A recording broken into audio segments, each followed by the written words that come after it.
യേശുവിൻ്റെ കണ്ണുകളിലൂടെ ഞങ്ങളുടെ പ്രാർത്ഥന അതിൽ പങ്കുചേരുവാൻ മറ്റുള്ളവരെയും പ്രചോദിപ്പിച്ചു. അങ്ങനെ ഞങ്ങളെല്ലാവരും പിതാവിനെ സ്തുതിച്ചുകൊണ്ട് വഴിയിലൂടെ നടന്നു.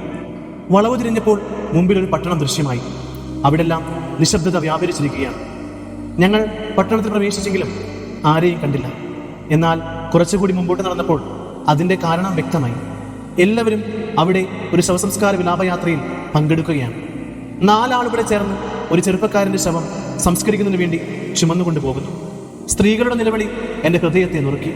ഒരുപാട് ദുഃഖം, ഒത്തിരി നൈരാശ്യം. അവൻ എന്തു ചെറുപ്പക്കാരനായിരുന്നു! ഒരു സ്ത്രീയുടെ കരച്ചിൽ. അവൻ മരിക്കേണ്ട കാര്യം എന്താണ്? അവൾ വിങ്ങിപ്പൊട്ടി. ഞങ്ങൾ മരിച്ച ആളിൻ്റെ അടുത്തേക്ക് ചെന്നു. അവൻ്റെ മുഖത്ത് നിറയെ ശാന്തിയും സമാധാനവും പ്രകടമായിരുന്നു. ഉറങ്ങുന്നതിന് വേണ്ടി എന്തിനു കേഴുന്നു? അവൻ മരിച്ചതാണ്. പലരും ദേഷ്യപ്പെട്ടുകൊണ്ട് പറഞ്ഞു, അവൻ മരിച്ചു കിടക്കുന്നത് കണ്ടുകൂടെ? നിങ്ങൾക്ക് പ്രാന്താണ്. ആരോ ചീറി. നിങ്ങൾ ദൈവത്തിൽ വിശ്വസിക്കുന്നുണ്ടോ? ഞാൻ ശാന്തനായി ചോദിച്ചു. തീർച്ചയായും ഉണ്ട് എന്നായിരുന്നു മറുപടി. നിങ്ങളുടെ പിതാവായ അബ്രാഹാമിൽ വിശ്വാസമുണ്ടോ? ഉവ്വ, ഞങ്ങൾ വിശ്വസിക്കുന്നുണ്ടെന്ന് അവർ പറഞ്ഞു. എന്നാൽ മരണത്തിൽ നിങ്ങളെയും കാത്ത് അബ്രാഹാം നിൽക്കുന്നുണ്ടെന്നും നന്മയുടെ ജീവിതമാണ് നിങ്ങൾ നയിച്ചു വരിക, യാഹ്വാൻ നിങ്ങൾക്ക് നന്മയും സന്തോഷം നൽകുമെന്നും വിശ്വാസമുണ്ടോ? ഉവ്വ് ഉവ്വ്, ഞങ്ങൾ വിശ്വസിക്കുന്നുണ്ട്. എന്നാൽ താങ്കൾ പറഞ്ഞു വരുന്നത് എന്താണ്? ഒരാൾ ചോദിച്ചു. ശരി, ഇത് നിങ്ങൾ വിശ്വസിക്കുന്നുവെങ്കിൽ പിന്നെ എന്തിനാണ് നല്ലൊരു ജീവിതം നയിച്ച ഈ മനുഷ്യനെ പ്രതി ദുഃഖിക്കുന്നത്? പെട്ടെന്ന് ഒരു നിശബ്ദത വ്യാപിച്ചു. തേങ്ങലുകൾ പോലും നിലച്ചു.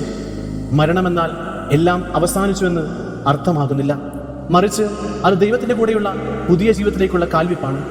നഷ്ടപ്പെട്ട ഒരു കുടുംബാംഗത്തെയോ സുഹൃത്തിനെയോ പ്രതിയുള്ള ദുഃഖമാണ് മരണത്തിൽ സാധാരണയായി അനുഭവപ്പെടാറുള്ളതെന്ന് ഞാൻ അറിയുന്നു.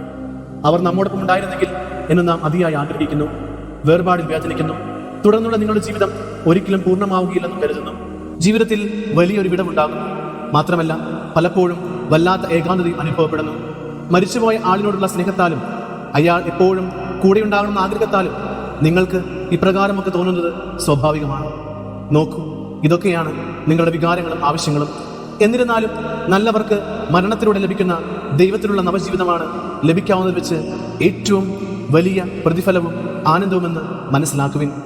അല്പമെങ്കിലും ഈ വസ്തുത ഗ്രഹിക്കുവാൻ നിങ്ങൾക്ക് സാധിക്കുകയാണെങ്കിൽ മരണം വലിയൊരു വേദനയാണെന്ന് നിങ്ങൾ കണ്ടെത്തുകയും അത് ദൈവത്തിൻ്റെ എന്തു വലിയ ദാനമാണെന്ന് മനസ്സിലാക്കുകയും ചെയ്യും. നല്ലവരെ സംബന്ധിച്ചിടത്തോളം മരണം ദൈവത്തിൻ്റെ വിശേഷാൽ ദാനമാണ്. എന്നാൽ ദുഷ്ടർക്കോ നിത്യമായ പരമയാതനയും. ഞാൻ പറഞ്ഞു. എല്ലാവരുടെയും വായ അടഞ്ഞു പോയായി. അതിനാൽ ഞാൻ തുടർന്നു. സ്നേഹം തന്നെയാകുന്ന ദൈവമാണ് ജീവൻ നൽകുന്നതും എടുക്കുന്നതും. ദൈവേച്ഛയിലാണ് എല്ലാം നിലകൊള്ളുന്നത്. ജീവൻ തന്നെയായ എൻ്റെ സ്വർഗസ്ഥനായ പിതാവിനെ മഹത്വപ്പെടുത്തേണ്ടതിന് മരണത്തിലെ സത്യം വെളിപ്പെടുത്തുന്നതിനായി ഞാൻ എൻ്റെ ജീവിതം സമർപ്പിക്കുന്നതാണ്. ഇപ്പോൾ ഞാൻ ആ മനുഷ്യനോട് പറയുന്നു, എഴുന്നേൽക്കുക. എൻ്റെ പിതാവ് ഞാൻ വിളിക്കപ്പെടുന്നതുവരെയും നീ മരണത്തിൽ നിന്ന് മോചിതനാകട്ടെ. എഴുന്നേറ്റ് നിന്റെ ഓരോ നിശ്വാസത്താലും ദൈവത്തെ മഹത്വപ്പെടുത്തുവിൻ. ഞാൻ കവളിൽ ചുംബിച്ചപ്പോൾ അവൻ കണ്ണുകൾ ചിമ്മി തുറന്നുകൊണ്ട് എഴുന്നേറ്റിരുന്നു. ഞാൻ എവിടെയാണ്? ചുറ്റും ശബ്ദരായി നിൽക്കുന്ന ജനക്കൂട്ടത്തെ നോക്കിക്കൊണ്ട് അവൻ പറഞ്ഞു, എനിക്ക് വിശക്കുന്നു, ഞാൻ എന്തെങ്കിലും കഴിക്കട്ടെ. അവൻ പറഞ്ഞപ്പോൾ ജനം ആഹ്ലാദാരവത്തോടെ അവനെ പുണർന്നു. ഏറ്റവും വലിയ സ്വരത്തിൽ അവർ ദൈവത്തെ സ്തുതിക്കുവാൻ തുടങ്ങി. ആ ബഹളത്തിനിടയിൽ ആരാലും ശ്രദ്ധിക്കപ്പെടാതെ ഞങ്ങൾ ആ ഗ്രാമത്തിൽ നിന്ന് പുറത്തു കിടന്നു. ഞങ്ങൾ പോയി കഴിഞ്ഞപ്പോൾ ആളുകൾ പറയുന്നത് കേൾക്കാമായിരുന്നു, അവൻ എവിടെയാണ്? അവൻ എങ്ങോട്ടാണ് പോയത്? ഗുരു, നമ്മൾ എന്തുകൊണ്ടാണ് അവിടെ നിൽക്കാതിരുന്നത്? അരികിൽ നിന്നുകൊണ്ട് യാക്കോബ് ചോദിച്ചു. അവർ ഒത്തൊരുമിച്ച് ഈ ദാനം ആസ്വദിക്കേണ്ടതിന് അവരെ തനിയെ വിടുന്നത് എങ്ങനെയാണ് ഉത്തമം? കാലാന്തരത്തിൽ ഈ അത്ഭുതത്തിലൂടെയും എൻ്റെ വചനത്തിലൂടെയും ദൈവം നൽകിയത് എന്താണെന്ന് അവർ തിരിച്ചറിഞ്ഞുകൊള്ളും. ഞാൻ പറഞ്ഞു. പിന്നെ സംഭവിച്ച കാര്യങ്ങളെക്കുറിച്ച് ആലോചിച്ചുകൊണ്ട് മൗനമായി ഞാനും ശിഷ്യന്മാരും നടന്നു നീങ്ങി. വഴിയോരത്ത് തീ കൂട്ടി ചുറ്റുമിരുന്നപ്പോൾ ഇരുട്ടി തുടങ്ങി. അന്ത്രയോസ് എഴുന്നേറ്റ് നിന്നുകൊണ്ട് കൈകൾ വിരിച്ചുകൊണ്ട് ഇങ്ങനെ കൂട്ടുവായിട്ടു. എനിക്ക് ഭയങ്കര ക്ഷീണം തോന്നുന്നു. ഗുരു, യാത്രാക്ഷീണമൊക്കെ മാറ്റുവാൻ നമുക്ക് എവിടെയെങ്കിലും പ്രശാന്തമായൊരു സ്ഥലം കണ്ടുപിടിച്ച് അല്പനേരം വിശ്രമിക്കാം. അന്ത്രയോസെ, അവിടെ ഇരിക്കൂ. വെറുതെ ഗുരുവിനെ അലട്ടരുത്. എന്നെ ചെറിയ ചെറിയ പ്രശ്നങ്ങളിൽ നിന്ന് സംരക്ഷിക്കുന്ന പത്രോസാണ് പറഞ്ഞത്. പത്രോസെ, അന്ത്രയോസ് പറഞ്ഞത് ശരിയാണ്. നമ്മൾ ക്ഷീണിതരാണ്. ആ സത്രത്തിൽ നിന്ന് പോകുന്നതിന് ശേഷം നമുക്ക് എന്നും നല്ല ജോലി തിരക്കായിരുന്നു. എപ്പോഴും വിശ്രമം ആഗ്രഹിച്ചത് യൂദാസാണ് പറഞ്ഞത്. നമ്മൾ എപ്പോഴാണ് വിശ്രമിക്കേണ്ടതെന്ന് ഗുരു തീരുമാനിക്കട്ടെ. എൻ്റെ പ്രിയ സ്നേഹിതനായ യോഹന്നാൻ പറഞ്ഞു, യേശു അരുൾ ചെയ്യുകയാണെങ്കിൽ എക്കാലവും ഇങ്ങനെ തന്നെ പോകുവാൻ എനിക്ക് സാധിക്കും. ചെറുപ്പത്തിൻ്റെ ഉത്സാഹത്തോടെ യാക്കോബ് പറഞ്ഞു. ഞാൻ മറുപടി നൽകാൻ തുടങ്ങുമ്പോൾ ആരോ കൂർക്കം വലിക്കുന്ന ശബ്ദം കേട്ടു. ബഹളത്തിനിടയിലും ബർത്തലോമിയ സുഖമായി ഉറങ്ങിക്കഴിഞ്ഞു. ബർത്തലോമിയോ നമുക്ക് വേണ്ടി തീരുമാനമെടുത്തെന്ന് തോന്നുന്നു. ഇന്ന് രാത്രിയിൽ ഇവിടെ കിടന്നതിന് ശേഷം നാളെ യൂദയായിൽ പോയി നമുക്ക് വിശ്രമിക്കാം. എല്ലാവരും ചേർന്ന് വലിയ സ്വരത്തിൽ സംസാരിച്ച് ബഹളമുണ്ടാക്കുന്നതിനിടയിലും ബർത്തലോമി ഉറങ്ങിയത് കണ്ട് ഞാൻ പുഞ്ചിരിച്ചു.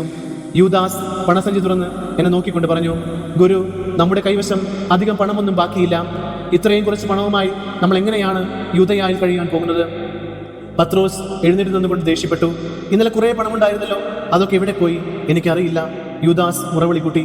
ഇപ്പോൾ ഇത്രയുമാണുള്ളത്, വേണമെങ്കിൽ നോക്കിക്കോ. നോക്കേണ്ട ആവശ്യമില്ല. എന്താണ് സംഭവിച്ചതെന്ന് എനിക്കറിയാം. എപ്പോൾ സംഭവിക്കുന്നത് തന്നെ അത് തനിയെ വായുവിൽ അപ്രത്യക്ഷമായി പോകും. പത്രോസ് തിരിച്ചടിച്ചു. യൂദാസ് ആകെ പരിങ്ങലിലായി. എന്താ നിങ്ങൾ ഉദ്ദേശിക്കുന്നത്? എനിക്ക് മനസ്സിലാകുന്നില്ല. നിനക്ക് നന്നായി അറിയാം. നിസ്സംഗമായ മുഖഭാവത്തോടെ യോഹന്നാൻ യൂദാസിനെ നോക്കി. യൂദാസ് അഭ്യർത്ഥനാഭാവത്തിൽ എന്നെ കടാക്ഷിച്ചു. അത് കാര്യമാക്കേണ്ടതില്ല. ഞാൻ പറഞ്ഞു, ഇത് വെറും പണസമ്പത്തിൻ്റെ വിഷയമാണ്. നമുക്ക് ആവശ്യമായതെല്ലാം പിതാവ് തന്നുകൊള്ളും.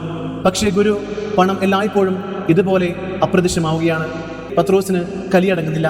പത്രോസെ, പണത്തെ പ്രതി ഇത്ര ശുഭിതനായാൽ ഇന്ന് സിനഗോഗിൽ വെച്ച് കണ്ട മനുഷ്യരെക്കാൾ വ്യത്യസ്തനാണ് നീ എന്ന് എങ്ങനെ പറയും? എപ്പോഴും പണം അവരെ ദൈവത്തിൽ നിന്ന് അകറ്റുന്നതായി നമ്മൾ കാണുന്നു. നിങ്ങൾക്കും അങ്ങനെ തന്നെ സംഭവിക്കുമോ സ്നേഹിതരെ? പത്രോസ് ഇപ്പോൾ നിലത്ത് നോക്കിക്കൊണ്ടാണ് മറുപടി പറഞ്ഞത്. എന്നോട് ക്ഷമിക്കൂ ഗുരു. അപ്രധാനമായ കാര്യങ്ങളെക്കുറിച്ച് മനസ്സുണ്ടാക്കുവാൻ എളുപ്പമാണ്. അങ്ങ് പഠിപ്പിക്കുന്ന കാര്യങ്ങൾ മറക്കാനോ വളരെ എളുപ്പവും. ഞാൻ എന്തെങ്കിലും ഇത് പഠിക്കുമോ? എന്തൊരു മണ്ടനാണ് ഞാൻ അവനെ ചേർത്ത് പിടിച്ചുകൊണ്ട് പറഞ്ഞു, നീ മണ്ടനല്ല, നീ മനുഷ്യനാണ്. അതുകൊണ്ട് ഇടയ്ക്ക് തെറ്റിപ്പോകും. എന്നാൽ ഇതുപോലെയുള്ള അവസരങ്ങളിൽ നിന്ന് പഠിക്കണം.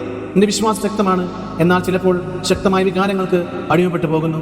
അത് നിയന്ത്രിക്കുവാൻ നിനക്ക് സാധിച്ചാൽ ഈ ലോകത്തിലെ പൈശാചിക ശക്തികൾക്കെതിരായി നിലകൊള്ളുന്ന ഒരു ഉറച്ച പാറയായി നീ മാറും. പത്രോസ് ശിരസ്സുയർത്തി എന്നെ നോക്കി പുഞ്ചിരിച്ചുകൊണ്ട് പറഞ്ഞു, ഗുരു, അങ്ങേറെ ക്ഷമിക്കുന്നവരാണ്. എനിക്കും അതുപോലെ ആകുവാൻ സാധിച്ചിരുന്നെങ്കിൽ എന്ന് ആഗ്രഹിച്ചു പോകുന്നു. തീർച്ചയായും നീ അങ്ങനെ തന്നെ ആയിത്തീരും. ഞാൻ അവന് ഉറപ്പ് കൊടുത്തു. രാത്രിയിൽ ഉണർന്നപ്പോൾ യൂദാസ് ശബ്ദമുണ്ടാക്കാതെ പതുക്കെ ഞങ്ങൾ വിട്ടുപോകുന്നത് കണ്ടത്. അവൻ എവിടേക്കാണ് പോകുന്നതെന്ന് ഞാൻ അറിഞ്ഞിരുന്നു. അവൻ പലപ്പോഴും പോകുന്നിടത്ത് തന്നെ. പകൽ ലഭിക്കുന്ന സംഭാവനയിൽ നിന്ന് കുറച്ചെടുത്ത് ശരീരത്തിൽ എവിടെയെങ്കിലും അവൻ ഒളിച്ചു വെക്കുക പതിവാണ്. അത് ആരും കാണാതെ മറ്റെവിടെയെങ്കിലും ഒളിപ്പിക്കുവാൻ പോവുകയാണ് അവൻ. പണത്തിന് ഒരാത്മാവിനെ എപ്രകാരം നശിപ്പിക്കുവാൻ സാധിക്കുമെന്നുകൊണ്ട് ഞാൻ ദുഃഖിച്ചു. ചെറിയ രീതിയിൽ ആരംഭിക്കുന്ന നാശം പിന്നീട് വലുതായിത്തീരുന്നു. പെട്ടെന്ന് എല്ലാം പണമായി മാറുന്ന അവസ്ഥ. പണത്തിന് വലിയ വില കൽപ്പിക്കപ്പെടുന്നു, ബാക്കിയെല്ലാം രണ്ടാം സ്ഥാനത്തേക്ക് മാറ്റപ്പെടുന്നു. ഇപ്രകാരമാണ് പിശാച് പ്രവർത്തിക്കുന്നത്. പങ്കുവെക്കുമ്പോൾ നന്മയായി പരിണമിക്കപ്പെടേണ്ടത് നൽകപ്പെട്ട ദാനമാണ് സമ്പത്തും പണവും. എന്നാൽ സ്വാർത്ഥ താല്പര്യങ്ങൾക്കും അധികാരലബ്ധതയ്ക്ക് വേണ്ടി ഉപയോഗിക്കപ്പെടുമ്പോൾ അത് തിന്മയായി മാറുന്നു. നന്മയ്ക്കായി ഉപയോഗിക്കപ്പെടേണ്ട ഒന്നിനെ വളരെ തന്ത്രപൂർവ്വം തിന്മയുടെ ഉപകരണമായി തീർത്തുകൊണ്ട് പിശാച് എൻ്റെ മക്കളെ കൂടുതൽ ആഴത്തിൽ സ്വന്തം പിടിയിലാക്കുകയാണ്. ഇത് തന്നെയല്ലേ പിശാചിന്റെ തന്ത്രം? എല്ലാവർക്കും പങ്കുവെച്ച് അനുഭവിക്കാൻ നൽകപ്പെട്ട ദാനത്തെ അത് ഒരു ന്യൂനപക്ഷം ആളുകളുടേത് മാത്രമാണെന്ന് അവരെ വിശ്വസിപ്പിക്കുക. അവർക്കാകട്ടെ ലഭിച്ചതിൽ സംതൃപ്തി ഉണ്ടാകുന്നുമില്ല. അവർക്ക് ഇനിയും വേണം. തങ്ങൾ കൂടുതൽ എടുക്കുമ്പോൾ മറ്റുള്ളവർ കുറഞ്ഞു പോവുകയാണെന്നത് അവർ കാണുന്നില്ല. അവർ സ്വയം തങ്ങളെ തന്നെയും മറ്റുള്ളവരെയും ദ്രോഹിക്കുകയാണെന്ന് അറിയുന്നില്ല. ചിലപ്പോഴൊക്കെ മറ്റുള്ളവരെ കൊണ്ട് അവർ എങ്ങനെ പാപം ചെയ്യിക്കുന്നുവെന്നും അവർ മനസ്സിലാക്കുന്നില്ല. എന്തെന്നാൽ മറ്റുള്ളവർ തങ്ങളുടെ ഇല്ലായ്മയിൽ തങ്ങളുടെ ബലഹീനതയുടെ സ്വാധീനത്താൽ തങ്ങളുടെ കുറവ് നികത്തി പണക്കാരെ പോലെ ആകുന്നതിന് വേണ്ടി പാപം ചെയ്യുവാനിടയുണ്ട്. അനന്തരഫലങ്ങൾ കണക്കിലെടുക്കുവാൻ തന്നെ അവരുടെ പാപം പരിഗണിക്കപ്പെടുന്നില്ല. കാരണം അവർ എടുക്കുന്നത് അവരുടെ അവകാശമാണ്. പിശാചിന്റെ പാത പിന്തുടരുമ്പോൾ വിഡ്ഢിയാകുന്ന മനുഷ്യനാണ്. യൂദാസാണ്. എത്രയോ ദുഃഖകരമാണിത്. ഞാൻ കണ്ണുകളടച്ചു. അസ്വസ്ഥമായ ഉറക്കം. ഞാൻ ചിന്തിക്കുകയായിരുന്നു യൂദാസിനെ കുറിച്ച്. ഞാൻ ഒത്തിരി സ്നേഹിക്കുന്ന യൂദാസിനെ കുറിച്ച്.